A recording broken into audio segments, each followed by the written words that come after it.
Show हमने अभी आज लॉन्च किया नेस्को में फार्मालिटिका। ये फार्मा पैकेजिंग, फार्मा मशीनरी और pharma analytical and lab equipments पे बेस्ड है। हमारा सबसे बड़ा फार्मा का शो CPH है और PMAC जो पहले हम लोग मुंबई में करते थे, वो because of lack of space, lack of ये हम we had moved to Delhi, but we saw there is a gap, need gap. तो ये शो हम लोग 8 साल से अभी कर रहे हैं, 8th एडिशन है। और ये last year because Nesco available नहीं था, हमने हैदराबाद में किया था, बट अभी ये साल वापस मुंबई में we are very happy because this is the pharma hub of the country. और ये साल वी हैव अबाउट 300 से ज़्यादा ब्रांड्स रिप्रेजेंट कर रहे हैं। और ये जो ब्रांड्स है अलग अलग कंट्रीज से भी है, यहाँ पे अराउंड 15 कंट्रीज से प्रोडक्ट्स डिस्प्ले किए जा रहे हैं जो फार्मा लैब और एनालिटिकल इक्विपमेंट इंडस्ट्री के लिए जो इस्तेमाल किए जाएंगे। आप देखेंगे तो ये इंडस्ट्री जो है इनफैक्ट बहुत सारा लाइमलाइट में था ओवर लास्ट 2 इयर्स। एंड इसमें फोकस इसलिए हुआ कि now we want better quality medicine. So ये जो आज मशीनरी इक्विपमेंट जो देखने मिलेगी, this is all creating that kind of trust in the medicines that we will be getting through. So ये हमारा ये एग्जीबिशन पे फोकस है ये साल। 2 सालों के बाद ये एग्जीबिशन लगाने का आपने डिसीजन लिया, तो क्या मन में खुश था और पब्लिक का किस तरह का वहाँ पर लोगों का रिस्पांस मिल रहा है, क्या लोग किस तरह से वहाँ विजिट कर रहे हैं?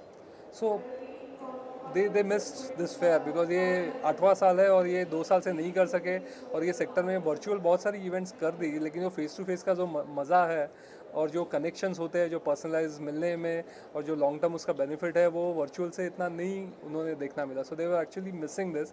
इसीलिए जो आप रिस्पॉन्स देख रहे हैं, जो एग्जीबिशन में ऑर्गेनाइज एग्जिबिटर्स आए हुए हैं, वही बेनिफिट का लेने के लिए वो आए हुए हैं। And we believe that I think ये 3 दिन में जो यहाँ पे बिजनेस ट्रांजैक्ट होगा विल बी इन मल्टीपल हज़ार करोड़ के ऊपर होगा। So I think that is what which will thrust the industry and which will actually pharma industry के लिए एक अलग लेवल पे लेके जाएगा ये शो। लोग आए हैं कंपनी से, कहाँ गए थे पूरे इंडिया में?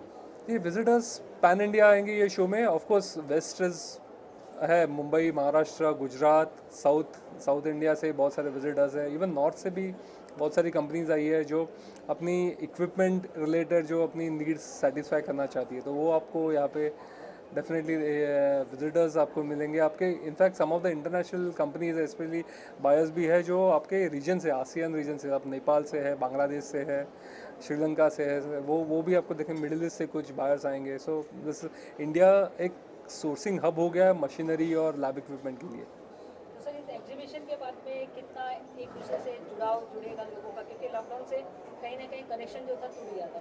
या so I think this is the base. I think exhibitions की ज़रूरत है। और इंसिडेंटली आज हमारा ग्लोबल एग्जीबिशंस डे भी है। सो हम लोग एक वो डे सेलिब्रेट करते हैं साल में एक बार, जिससे एग्जीबिशंस को एक प्रोपोगेट करे, एडवोकेट करे।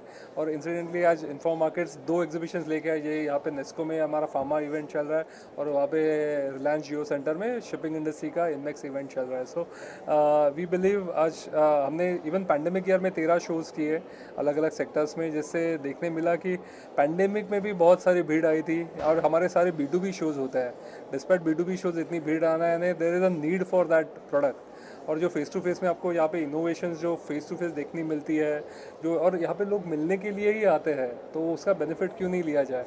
सो आई थिंक आप उनकी मीटिंग्स ट्राई करो। आप साल भर आपको मीटिंग नहीं मिलेंगे, आपको हर एक मीटिंग के लिए ट्रैवल करना पड़ेगा, बट एग्जीबिशन में जो मिलते हो, जो डिस्कस होता है, जो आपको इंडस्ट्री की फ्यूचर ट्रेंड्स देखने मिलती है, तो ये सारा नॉलेज जो 3 दिन में आप लेके जाते हो पूरे साल के लिए, एक आपका एक भंडार हो जाता है उसके लिए, जिस पे आप आगे जाके काम कर सकते हो। तो ये बिजनेस बढ़ाने का एक माध्यम ये है। डेफिनेटली बिकॉज आपको सारे इनोवेशंस देखने मिलेंगे जो आप आगे जाके आपके कंपनीज में, आपके प्रोडक्ट्स में यूज़ कर सकते हो। तो एक दूसरे से लोग कैसे जुड़ सकते हैं? जिस तरीके से फार्मा इंडस्ट्री से काफ़ी लोग हैं जो आप कह रहे हैं बाहर से भी आए हुए, तो कनेक्शन कैसे जुड़ेगा? सो एक तो of course meeting and open seeing those booth पे जाके आप देखो, आपके रिलेवेंट टेक्नोलॉजी है तो उसको मिलो। कॉन्फ्रेंस अटेंड करो, कॉन्फ्रेंस में बहुत सारे इंटरेस्टिंग टॉपिक्स होते हैं जो आपके इंटरेस्ट रहेंगे, उसमें जाके मिलो। आपके स्पीकर से नेटवर्क करो। हमारे पास B2B बायर्स लाउंज है जिसमें आप जाके इंपॉर्टेंट एग्जिबिटर से मिल सकते हो, इंपॉर्टेंट बायर्स से मिल सकते हो। So we create multiple networking evening है जहाँ पे आप कैजुअल एटमॉस्फेयर में आप उनसे नेटवर्क कर सकते हो। तो वी क्रिएट ये 3 दिन में हम लोग बहुत सारी चीज़ें फीचर्स देते हैं जिसमें आपको अलग अलग अपॉर्चुनिटीज़ मिले, जाके मिले, देखे, नेटवर्क करो। और आपके बिजनेस के लिए कुछ बेनिफिट लेके जाओ। सर मेट्रो सिटीज में तो एक दूसरे से कनेक्शन करना काफ़ी आसान होता है, Yeah. लेकिन जो बड़े ऐसे जो छोटी छोटी जगह होती है, ऐसे जगहों पर किस तरीके से आप लोग जाते हैं या कैसे पहुंचते हैं? तो हम क्या करते हैं कि जो भी शो करते हैं, सो सिर्फ शो तो आप एक साल में एक बार देखते हो, लेकिन उसके पीछे बहुत सारा काम किया जाता है। उसमें साले हम लोग जाके एक रोड शोज़ करते हैं सब 2 टायर 3 टायर सिटीज़ में। उधर हम कुछ प्रोमिनेंट एग्जिबिटर्स को लेके जाते हैं। सो उनके वहाँ पे एक हाफ डे इवेंट्स करते हैं, नेटवर्किंग सेशंस करते हैं, उनके लिए नॉलेज सेशंस करते हैं। तो ये सारा हमारा पूरा साल भर चलता है। आप जो एग्जीबिशन में आए हो, this is the final culmination of what we have done through the year.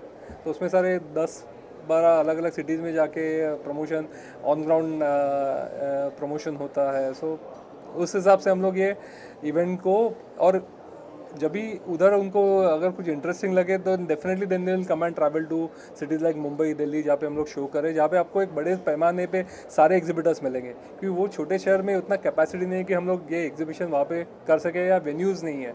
तो उनको आना ही मुंबई, दिल्ली जैसे या चेन्नई या बैंगलोर जैसे शहरों में पड़ता है, बट उसको एक छोटा फ्लेवर दे देते हैं वो सिटीज़ में जाके हम लोग, कि ऐसा ही होने वाला है।